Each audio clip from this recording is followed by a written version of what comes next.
You might be wondering how we ended up here between tractors, farm animals, in the middle of a villa restoration project. 2 episodes ago, we faced a €100,000 extra fee. And for a few weeks, we genuinely thought about walking away.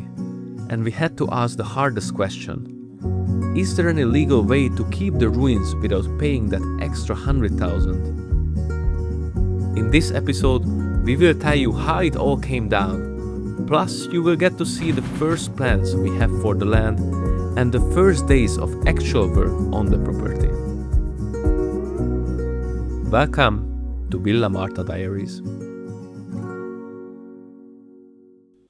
After many meetings and incredibly long email chains, we found the solution for the extra fees.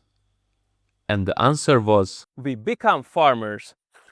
We always wanted to make an organic biofarm around the estate, but it was planned after the renovations are all done.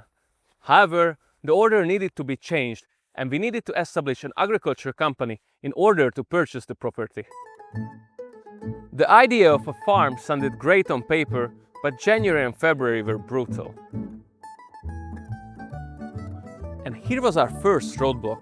Just to get the whole process started, we needed to get some power of attorney papers in Hungary, in Italian, and get them stamped with something so-called apostille stamps, which we never heard about before, and get them express mailed here to Italy just to arrive in time. Then step 2, we needed a massive project plan to physically support with farming hours the whole venue capacity. Because for this solution, we needed more farming activity than hospitality one. Okay, so the plan is approved. We are ready to establish the agriculture company, right?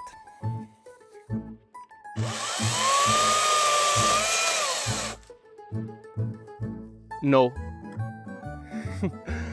Before they tell us that we still need to get an Ep, an imprenditore agricolo professionale. An official Italian farmer. Exactly. So suddenly I find myself back in school doing a 200 hours farmer course just to establish the company and get the provisional title.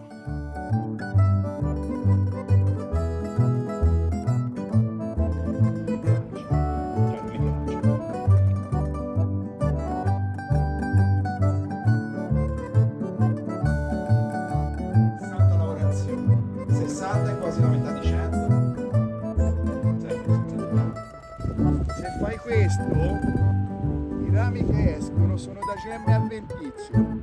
Quello è un mulino a cilindri, cioè invece di avere una pietra sotto e una sopra che gira, perché nel motivo è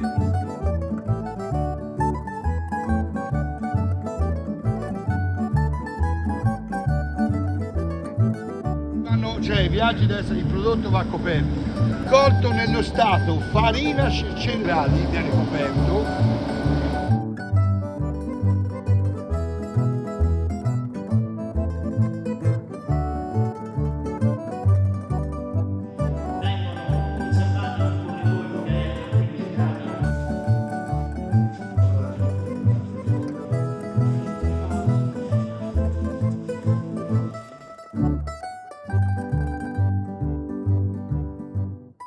And then I thought we were done, but no. They told us in order to finish registering the agriculture company, we already needed to own some land. But we were doing all this just to buy the land. That's right, but it wasn't enough that we were about to buy 8 hectares of land, we already needed to own it.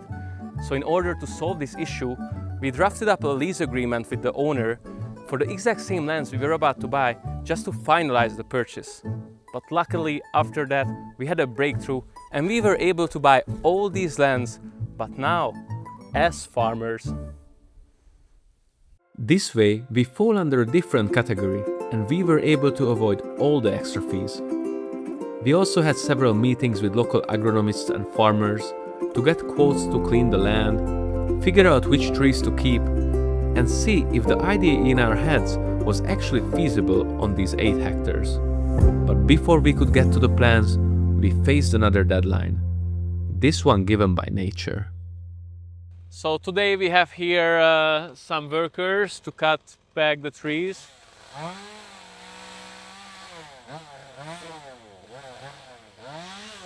which have not been cut back for the last, I don't know, at least 15 years. So some of them grew a lot out. This one was actually in the best shape, but due to the construction works and the scaffolding, they need to cut back the side a little bit.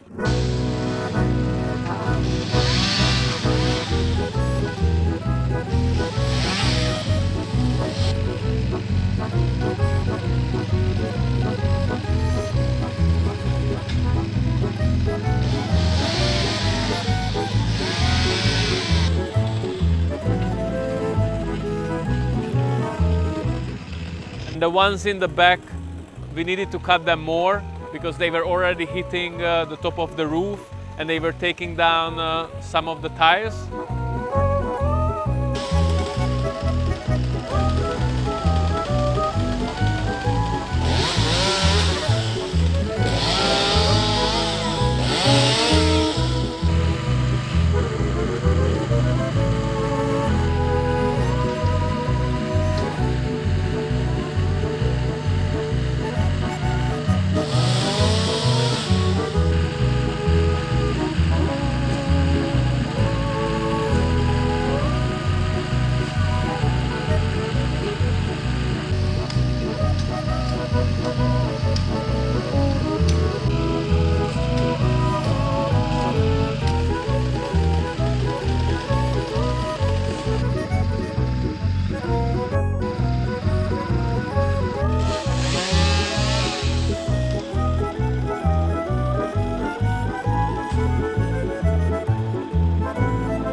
So while they are cutting back some of the bigger trees close to the buildings, one of them also went down to the lower fields to cut back the old olive trees. We have some olive trees which are more than 100 years old, and they also not have been taken care of for several years. And now they are just gonna cut back some part of it. So this year we are already gonna have some production from it, and next year they are gonna do a more aggressive pruning. So it's also gonna be in 2 steps. We will take a look at it now. You can also see the little vegetable garden what Peťka made. It's her little project is also getting shape. I will need to water it again later today, but just within a week some of the veggies are already coming out.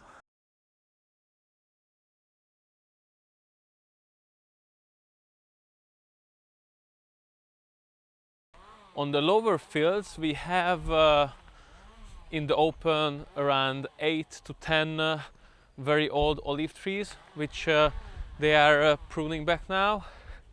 And on the upper fields we have I think around 6, and in the back on the back hillsides I think we have another 20. So this is one of the oldest trees we have on the estate. They say it's well over 100 years old.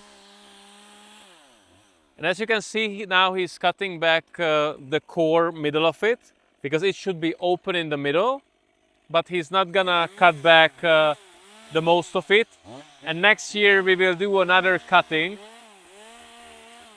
But this way we are gonna have some olives and we're gonna be able to make some oil already this year in the autumn. And we are also gonna start probably the planting of the new olive trees by then. We have a beautiful morning today, and we have some of the workers from the community here helping us to revive the olive trees. We already did most of them on the lower lands, but we still have around 8 to 10 pieces on the upper lands, which we plan to do today because it's soon the end of April, and we need to take care of them before May. So that's the plan for today.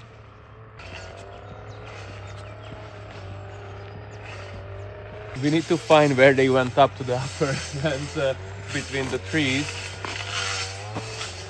I can hear them, but I don't see the route. What do you think, Pekka? Maybe we'll just have to climb. Here? Or go back. Yeah, here, look, right and left. Okay.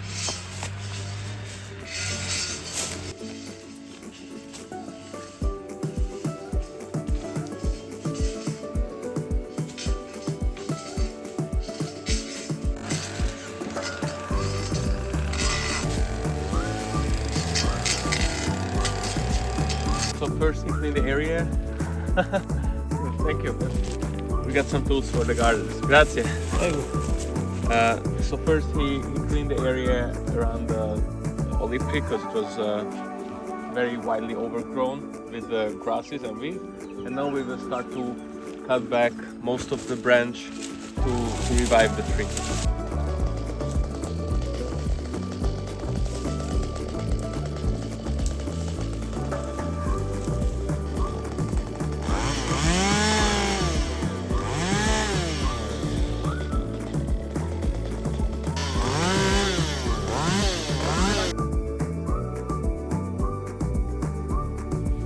Show me how much we collect.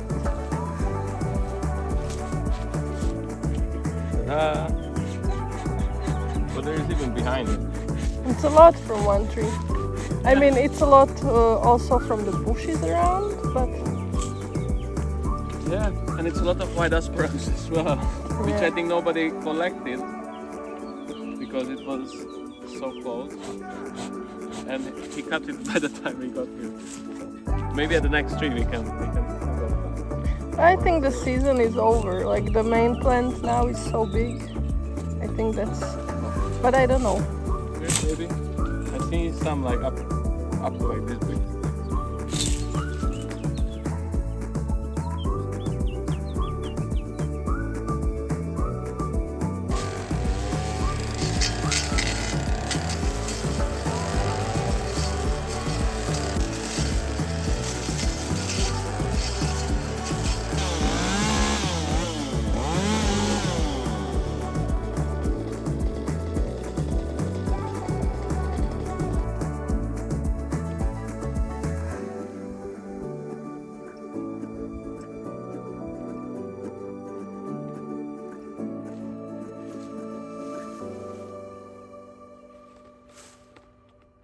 When we were cleaning this olive tree, we noticed from this side, because it wasn't visible from the other side, that probably previously a lightning did hit it, because it's split and inside it's burned,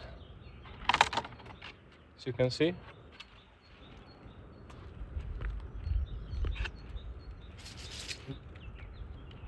But it did survive.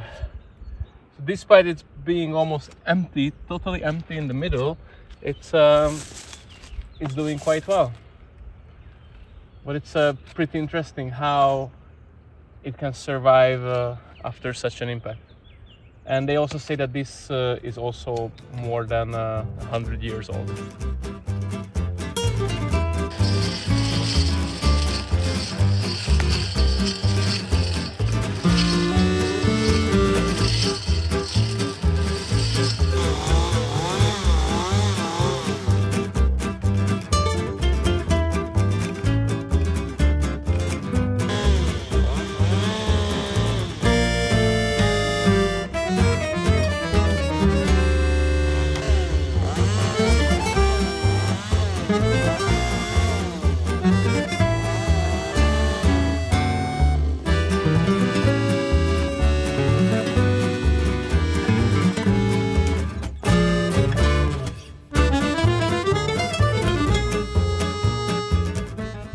This one is being the most overgrown, as you can see around.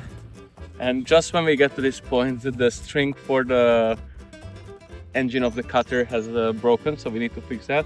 And then we will try to somehow save it from all these overgrown weeds and wild bushes. But from distance you can almost not see that here is an olive tree.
While working here, we found several spots where animals were resting right next to the olive trees.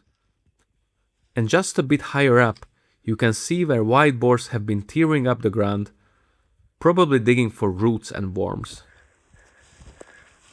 Just for comparison, And there are more of these further up at the edge of the forest.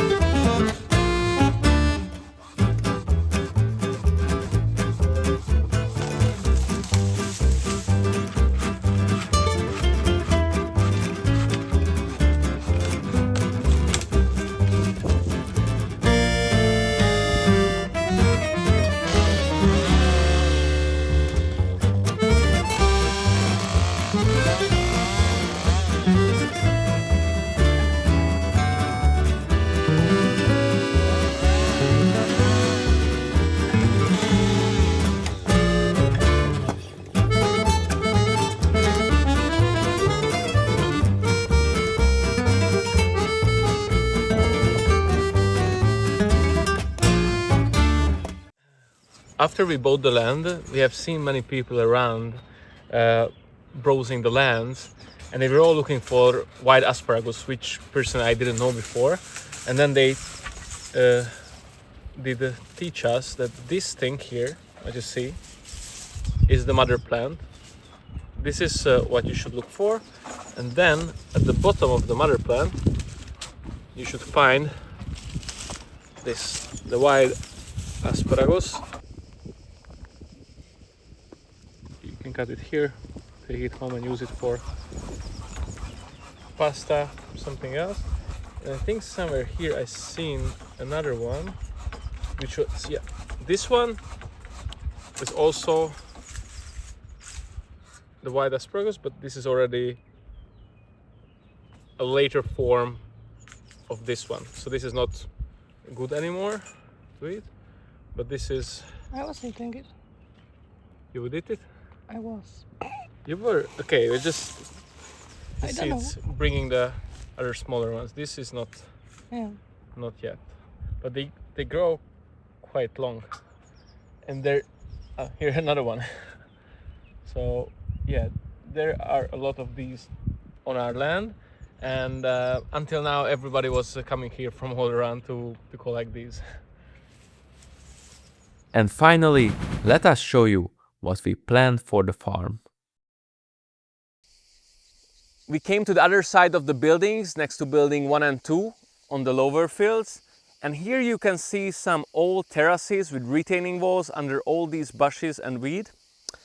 And the previous owners used to have here some fruit trees and some fruit gardens, which we want to remake. And if you look a little bit further down there, that's where we want to make some water reserves, some lake for irrigation. And we also figured out that all the rainwater from above is accumulating right there where we originally planned it. And it is just the perfect spot now for the water reserve. As we continue alongside the main road, we arrive to the edge of the property. And right behind me you can see the place which I mentioned before for the lake, for the irrigation. And after that you can see some part of the forest, what we have on our lands. It's about 1 hectare and we are still trying to figure out what to do with it exactly. So if you have any good recommendations, leave it down in the comments. However, up here we have again a relative flat area, and this is where we plan to have the future home for our livestock, some chickens and goats to begin with, and then we will see how it goes. And on this side, of course, we will need to clean all these trees and woods, but here we plan to have some flower gardens specifically for the wedding flowers. And this is going to be also the home for our beehives, because we do want to produce some honey as well on the property.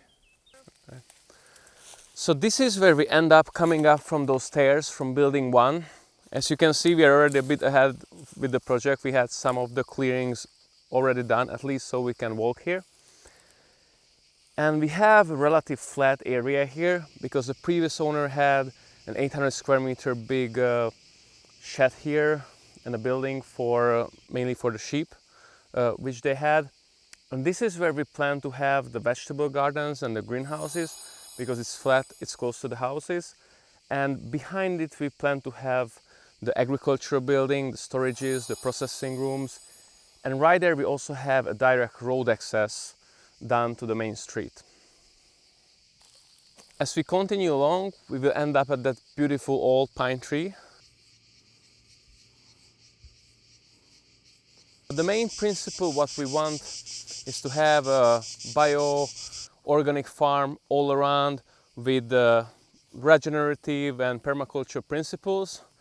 And we want to produce for ourselves and for our guests and for our online shop, but not for big markets. So our goal is to have it rather nicer, more aesthetically pleasing than commercial and very industrial. As you can see here as well, we had already some of the clearings. Previously we had almost like 2 meter high weed here. I will show you at some other parts where we still have it, like how big it was, but they're already starting to dry out. You can see, and I'm 190, so you can see the height of the weed which was there previously. And it's not just this type, some of these others are like almost as high as me, some even higher, and it's not easy to navigate. And if you look there, you can even see some of the debris from the old shed, what they had here. And the problem here with the cleaning is that the remaining of this shed and the fences for the sheep, it's all around the fields. So you cannot just go with the tractor because it's gonna get stuck into the mulcher and break down the tractor. So we still need to figure out how we will be able to clean it all here. We were coming up here from the vegetable garden area, and you can already see here what I mentioned, that you can see these old fences, some metal parts here, and also buried under the weed everywhere on these parts of the lands. Right here as well. All these old fences everywhere around. So we will need to get these out from here manually before with heavy machinery we can clean everything. So here we can continue up to the top of the lands where we have an even more beautiful view. And you can also see from here some of the old olive trees which we were pruning before. And these are the parts where we plan to have the majority of the olive fields. But we are still thinking how to handle those very steep slopes you see there. Already even now there are some of these white berries. I think these are like blackberries right now. So we are thinking to maybe have there raspberries, blackberries, red berries, all the kind of berries. So, but if you have any other idea what could suit these slopes pretty well, which do not require heavy machinery and need to be harvested anyway manually, then leave it down in the comments. We are open for any suggestions. Right there, you see there are the olive trees I mentioned before, and just above you can see Roccasillana, our local fortress.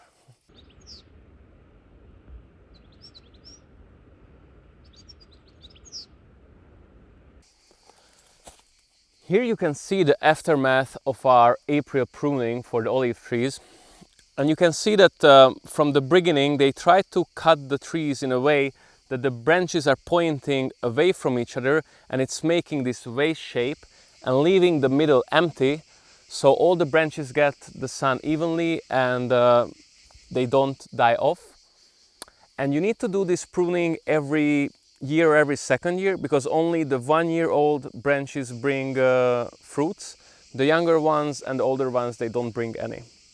So you need to keep the whole tree fresh. And at the bottom, many times you see new small branches coming out that you always need to cut, because they are just suckers and they are not gonna produce any fruit. They are just gonna take away the power from the main branches. So this is like the main principle for pruning the olive trees.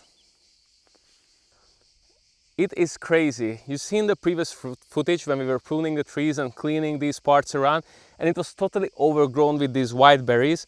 And you can see it's already starting to come back, and it was cut just a few months ago, and it's already coming back, and it was totally cleaned. These are all the new branches of this year. These are gonna be full of flowers and olives for next year, but they're empty for now. And here are the 1-year-old branches with all the nice growing olives on them. I'm really interested how this first harvest is gonna be from these 30-40 olive trees what we have now on the lands. These are actually survival olive trees, because they had many more olive trees before, but there were like fires, freezes, whatnot, and these are the ones which actually survived for the last 100 years. So they say that it's kind of special, but we will see. I'm really looking forward for this year's harvest. It's gonna be some special edition Lancia Reborn olive oil, limited. You can actually see here what I was mentioning. It's gonna be hard to clean the lands, that we also have these huge chunk of rocks, and our neighbor who was helping us to clean some of these paths so we can actually walk around more easily has already got stuck on it with the mulcher of the tractor, and it did crush the rock, but it does not help the tractor.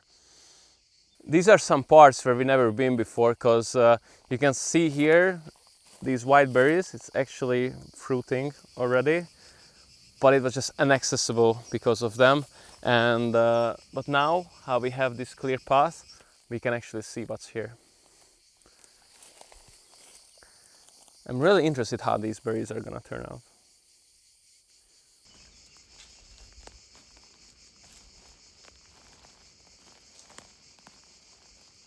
These big old trees we will want to save, especially this one, because it's an old castagno, and it's the edible one.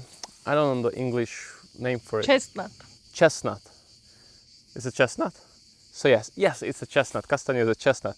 So it's an old chestnut in Italian castagno, and this is the edible version, and it's huge and beautiful, but it's pretty much overgrown, so we will need to save this one as well.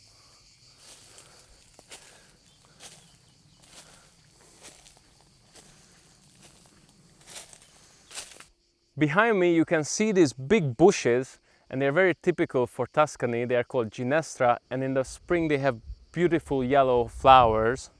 And behind these ginestra bushes we get to the end of the property, where we also have another road access, and this is another relative flat part And we also have an old cemetery here at the end of the property. It did belong to the whole estate back in the days.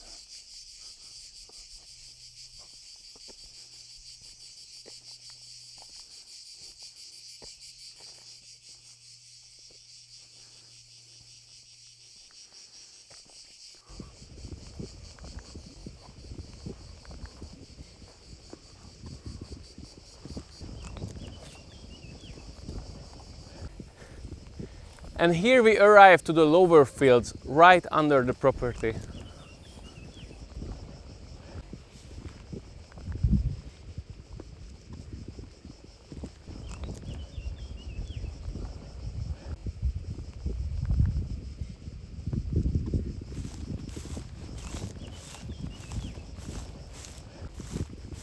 As you can see, these parts of the lands have already been cleaned by our neighbor, because here we didn't have the remainings of old fences and debris from agricultural buildings. We have a clearer picture of what we could do here. And as we heard about the history of the land and of the farm from before, we figured out that it was famous about its olive oil and wine. Vigna, vino, wine. For the soil? Wine. Soil? La terra lì di Lancia è molto fertile, era un giardino, cioè tutto olivi e tutte vigne, capito? E ci veniva vino buono, molto buono, capito? And we were planning to do a little bit of vineyard at this section, and then closer to the buildings we plan to have some lavender field and some fruit orchards with different type of fruits for juices and homemade jams, maybe some other berry bushes here as well. But the big debate is the vineyard section, because it does require a lot of manual labor, and we are not sure about it. What do you think? Do you think we should pursue this option, or should leave it for some later time? So this is the grand vision, to have a beautiful biological regenerative farm surrounding the venue. And this whole twist, this whole extra fee felt as a huge obstacle at the beginning, but it actually helped us to connect with the land first, introduced us to some amazing locals, and we think it actually turned out much better than how we originally planned to only have the farm 5 years from now. So we are actually pretty happy with the outcome. But now that the farm is planned, we can finally focus on the ruins. And in the next episode, we are showing you our architectural plans and how we are turning these collapsing balls into an agriturismo and wedding venue. Make sure you're subscribed. We will see you next time.